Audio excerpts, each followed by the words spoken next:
Hi everyone, Stepan here. I'm going to continue covering games from the Croatian Third League, and this one was absolutely incredible. The end game we reached in this game is so instructive for me and for my opponent as well. Must have been. It's just incredible. Neither of us understood it, and we both misjudged it completely.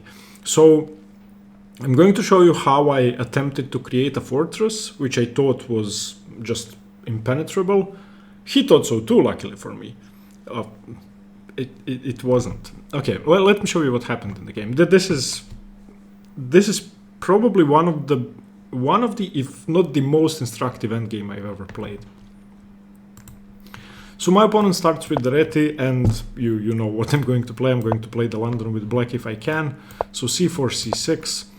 G3, knight f6, and bishop to g2, and here I played bishop to f5. If he does nothing, I'm going to play e6. So the only way to try and punish this very early development to f5 is, as I said, with queen to b3. So the way to exploit this is to exploit the weakness on d5 and the weakness on b7. So c takes, and now the sharpest move in the position is queen to b3. He didn't play it, he castled. But against queen to b3, I've been preparing for about a week. I've been looking at this position specifically for a week because it's very sharp. So you sack a pawn here with knight to c6. White should take. So queen takes b7. Simply go bishop back to d7. Now you are threatening rook to b8. If the queen doesn't move, you play rook b8, queen a6, knight b5, and you win, forking queen and c2. So queen to b3 is the only move, and now you play e5. And white hasn't castled yet. Black's development is excellent. Black's central control is excellent. I have the b file. So there are two moves here, either d3 or castles for white. d3 is, I would say, more common. After d3, rook b8, the queen goes back to d1. You cannot really go to a3 because of the f8 bishop. If you go to a4, you're going to lose to a knight discovery.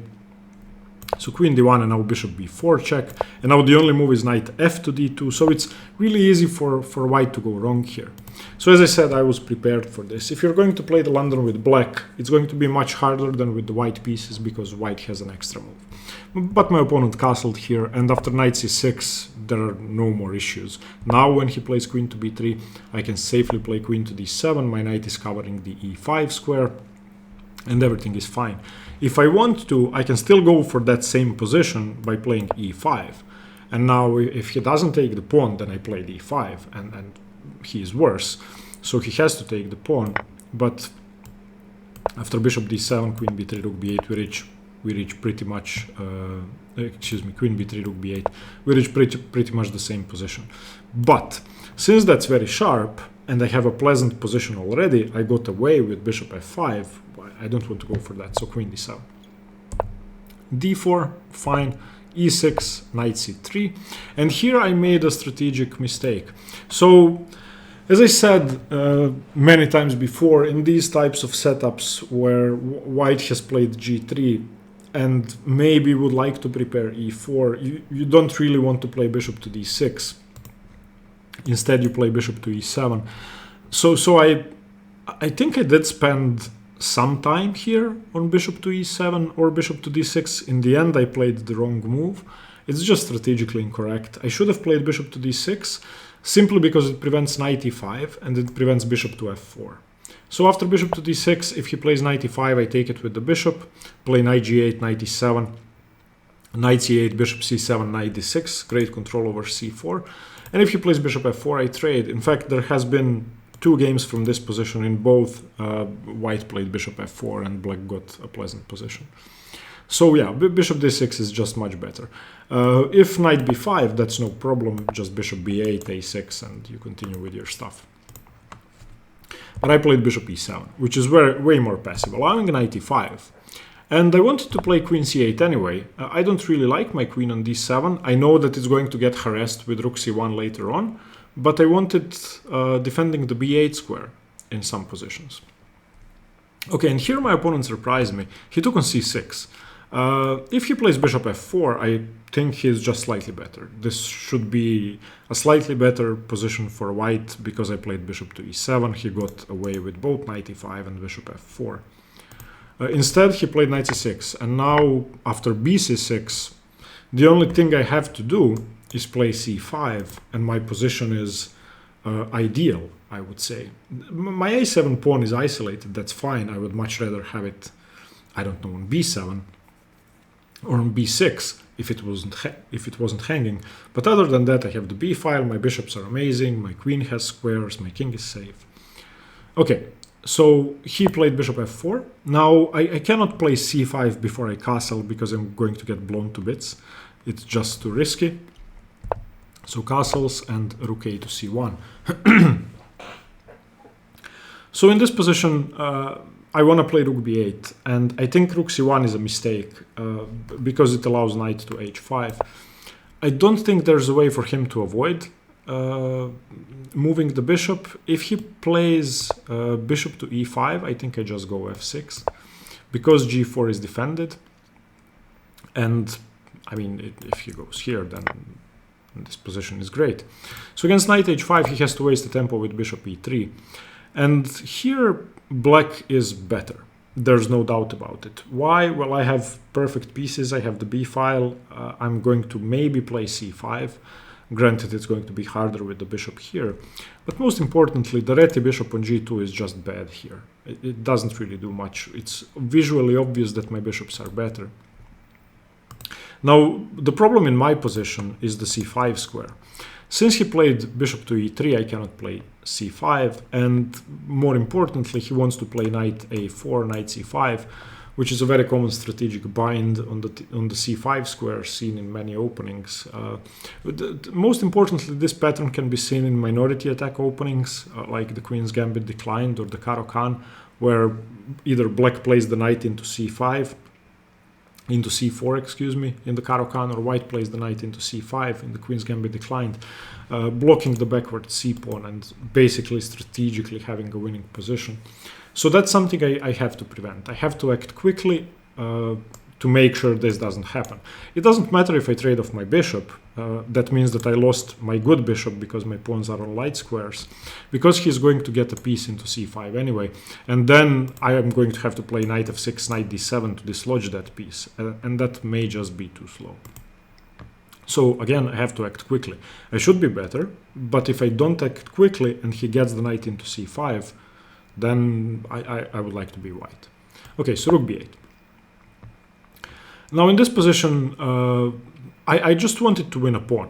This wins a pawn, obviously. Knight h5 wins a pawn by force because he cannot play queen to c2, I take it. Queen d1 just loses the pawn, so he has to play queen a4. And I thought, okay, rook takes b2, queen takes a7, and that's probably good for me because the knight cannot move. I may win the e2 pawn, and maybe the queen gets harassed. So I didn't play it in the end. I'd spent maybe 10 minutes here, but I didn't like this. Rook takes, queen takes, and now I didn't see what to do. Obviously, I'm controlling the b8 square, so it's not easy for him to challenge me. But it's also not easy for me to get my other rook into play. So my best would probably be either queen b7 or rook b7. After rook b7, I think it's just a repetition of the position because I should go rook b4 here. I don't see anything better. And something like queen a7, rook b7, I don't know. His queen doesn't have many squares. So, but I didn't want to draw. So after queen a4, I decided to defend my pawn first, so queen to d7, forcing b3. Again, the same issues. Cannot play queen a3, cannot play queen b3, cannot play queen c2, cannot play rook c2 or rook b1, so has to play b3. And I thought this is just sharper, because the queen is sort of trapped already. I have rook b4, and I may get to exploit that. But I decided that even though I didn't see anything clear in this position, I thought it was more pleasant for me, and that's true. Okay, and in this position, I made a move that seems perfectly logical, but it's actually incorrect. I played rook b4, and this move does nothing. Why doesn't it do anything? Well, it doesn't challenge the knight on a4. because I'm not going to sack the exchange. It also moves the queen away from a4, preparing knight a4. So he just plays queen a5. And here I played an even worse move. I played rook f to b8. These two moves I played instantly. So I just played them because I thought they were the best moves, getting my rooks into play with tempo. And I knew he was going to play knight a4. And after knight a4, believe it or not, I spent 52 minutes trying to do something with my position. All of a sudden, my very pleasant position is now almost unplayable. I just couldn't find a good move. He's getting the knight into c5. His queen is not trapped. In fact, it's a very good piece because he's going to play queen a6 and put pressure on the c6 pawn. I just didn't know what to do. The plans I wanted to go for example, rook to b5, rook 8 to b5, simply don't work. He plays queen a6, and I don't have rook b6. The c6 pawn is hanging. The knight is still coming to c5. I don't know. If I go rook a4, I'm just lost.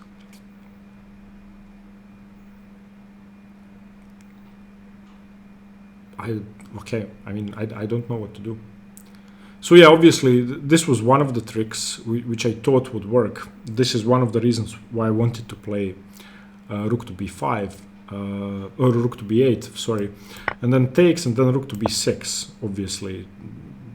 Almost traps the queen, but it doesn't trap the queen. And also, after rook takes a4, he could just take with the queen. So that was a complete oversight. I thought this pattern sometimes worked, but it doesn't work. What else can I do after knight a4? I can play rook b5. The queen just goes back. And again, he's going to play knight c5. He's going to be better. So after knight a4, as I said, and all the games in this series are classical tournament games, 90 minutes plus 30 seconds increment. Some of them have a 30-minute additional time control after move 40. The third Croatian league doesn't, so it's only 90 minutes and 30 seconds increment. So spending 52 minutes is a lot of time, especially with what's coming next. And after 52 minutes, I looked at every possibility on the queen side, and in the end just played knight f6. My knight is bad on h5. May as well bring it back. I mean, I'm going to need it on d7 to defend c5. And from here on, things just started going downhill. He played queen a6, attacking c6. I played rook c8, so obviously waste of tempo. What I should have done after rook b8 is not rook b4, but either rook b6. Let me show you that. Where are we? Yeah, after b3. I shouldn't have played rook to b4. I should have played rook b6, defending my c6 pawn, and simply, excuse me, I may sneeze, and simply playing the other rook into c8 and playing c5. Ooh, I really may sneeze. Ooh. Sorry about that. So in this position, he probably, I don't know what he plays. Maybe he plays a3 to increase control over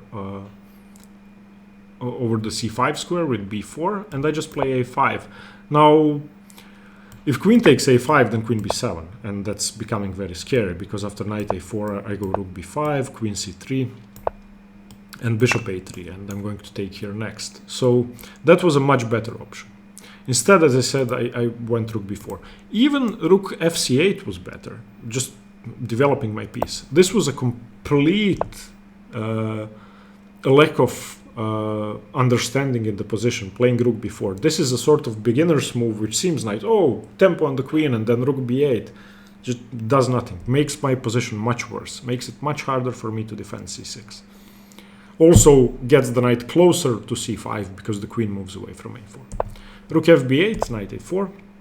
And as I said, knight f6. And queen a6, rook c8, wasted tempo, knight c5. As I said, if I take, the rook is coming into c5, so queen to c7. Bishop to f4, queen to d8. I would like to play queen b6, but then queen c8 wins a free rook. Queen d8, rook f to d1, rook to b6, queen to a5, rook to b5. And I was begging for a queen trade because I'm much worse. He cannot take on a7 because rook a8 wins the queen. But yeah. I mean, it's just a bad position.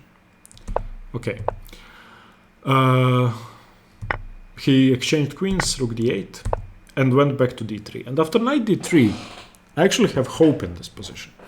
If he doesn't play knight d3 and play something like f3, restricting my pieces, preparing g4 and or e4, then I probably would have resigned in 10 or so moves. I mean, he's a FIDE master.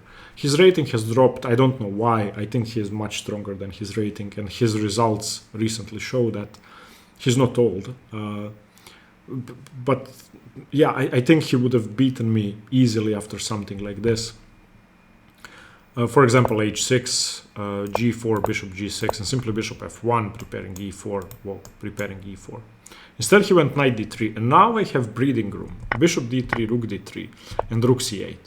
Now it's simpler. He went rook dc3, attacking my pawn, and now I have two options. I can play the simple rook b6, which is equal, and after something like bishop f3, again getting the bishop out, just king f8, get my king to d7, and I should be okay.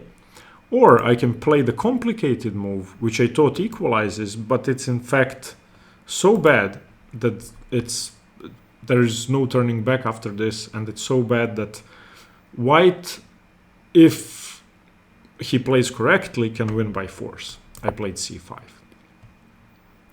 Now here was my calculation. c5, a4, rook a5, bishop e3.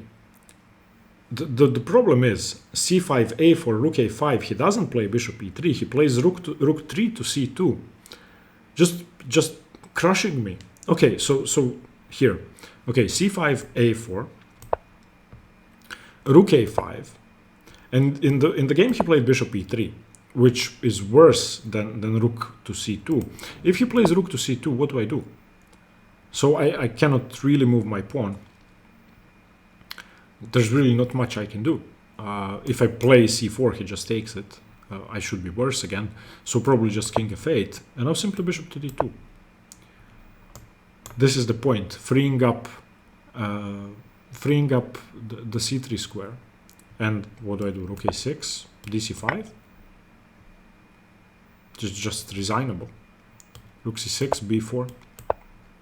So this, I would have resigned here, but immediately after bishop d2.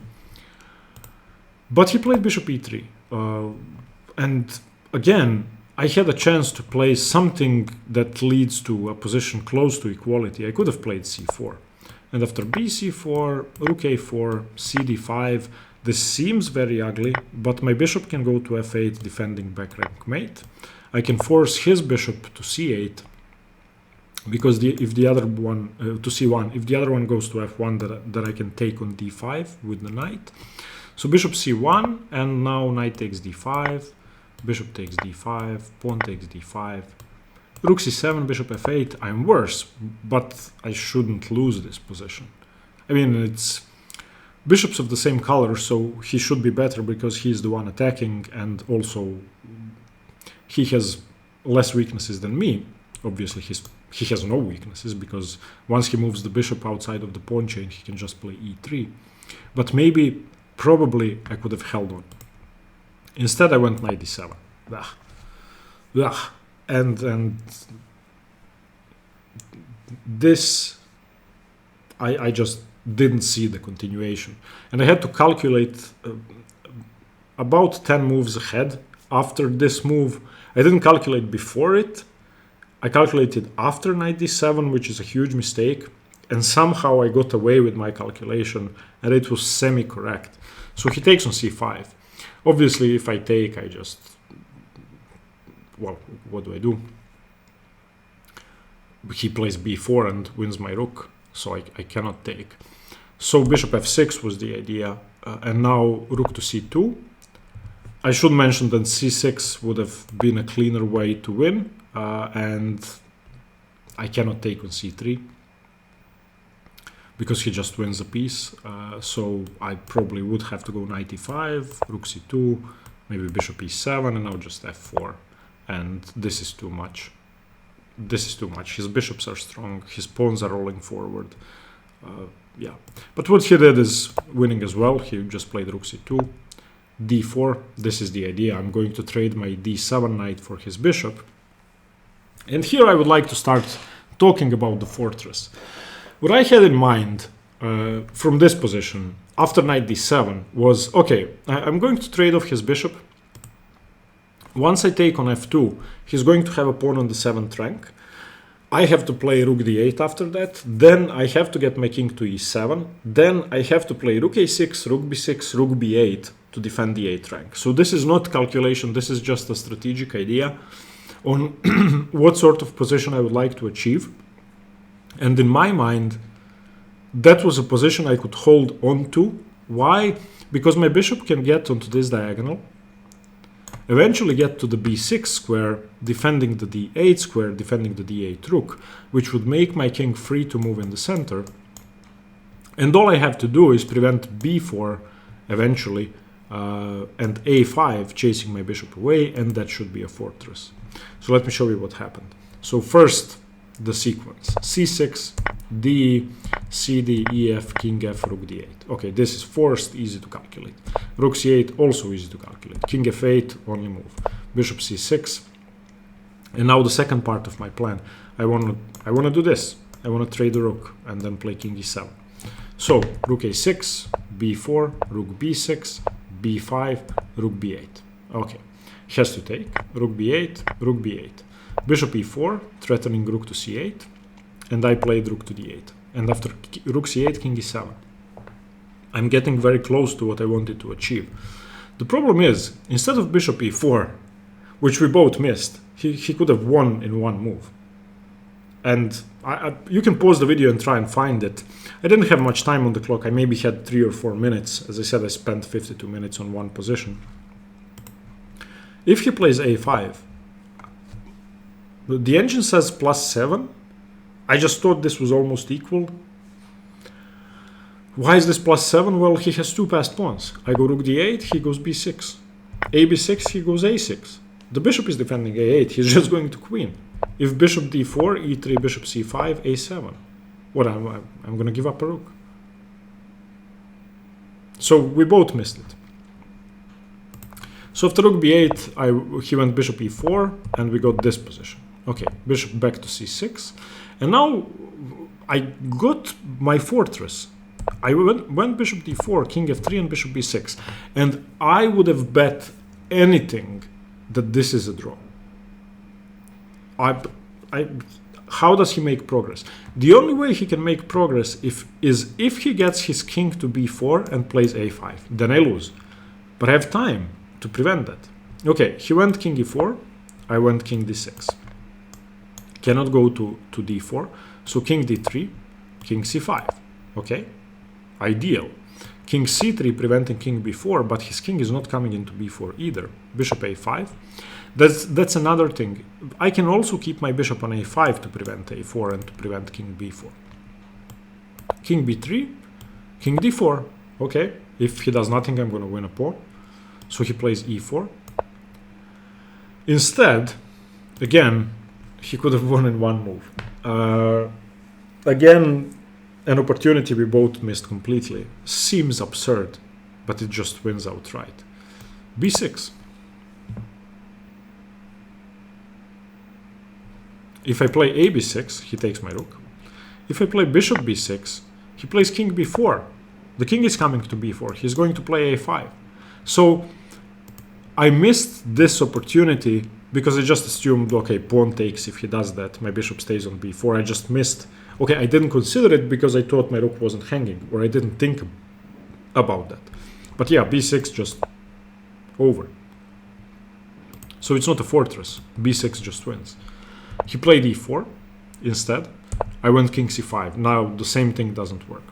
h3, f6, g4, g5. I just thought this is a draw. Let's agree to a draw. I actually offered one. He said I'm going to play on a bit longer, but I saw in his look that he thought it was a draw too. He just wanted to beat me because I'm weaker than him. King c2, and he basically just repeated the position. After this, I'm going to show you the end of the game. But again, I thought that this pin wasn't much and that the discover check is not dangerous, but it actually, again, wins for white. He plays bishop d5, the bishop is defended by the e4 pawn, I go king d6, he goes rook c6 check. I take on d7, he takes on e6, and this is overwhelming. I saw this position in my mind and I thought, okay, I can hold this. How can I hold this? This is... He's just going to pick up all of my pawns. His pieces are so much better than mine. Also, eventually he's going to break through on the queen side. But he went king c2, king d4, king b3, king c5, repeating the same mistake, allowing bishop d5 because I didn't see that it was good. King b2, king d4, king c2, bishop b6, king d2, bishop a5, king e2, bishop b6, king f3. And now I'm okay. Because he doesn't have time to get into my position anymore, now it actually is a draw. He has wasted too much time not capitalizing on his advantage on the queen side. So now it's a draw. Bishop a5, king g3, bishop b6, h4, h6, h5, king e3, king h3. And here he offered the draw and I obviously accepted. There's no way to play for a win here. Obviously, yeah, I should have mentioned already, if he ever trades rooks in any position, then it's a dead draw. My bishop is just controlling all the pawns, which is the point of the whole fortress idea. So we actually played about 30 moves where the engine evaluation was more than +5 for white, and we both thought it was a draw. So learn from this endgame, both chess-wise and practically speaking, that this is something that should not happen in your games. It should not happen in anyone's games. You need to think outside the box. If you think something is a draw, try to find a win, and you're going to find wins like b6 and what I just showed you. This was an incredible game, and I actually haven't analyzed it for about 3 weeks until after the game, and for the entire time I just thought it was a draw. He was actually talking to his teammates. The third league is played on 6 boards. When I came out of the club, he was talking with his teammates and explaining why it was a draw, and I just thought in my mind, yeah, we saw the same things. We both didn't see anything. This is just complete lack of endgame skill from both of us. Luckily for me, I got away with it. If I had been on the other end of this, I'd have been more upset. Okay, thank you very much for watching. I hope you learned something. Go through this once more. You can find the PGN in the description below and try to win in all of those winning positions. Stay tuned for more chess. Bye bye.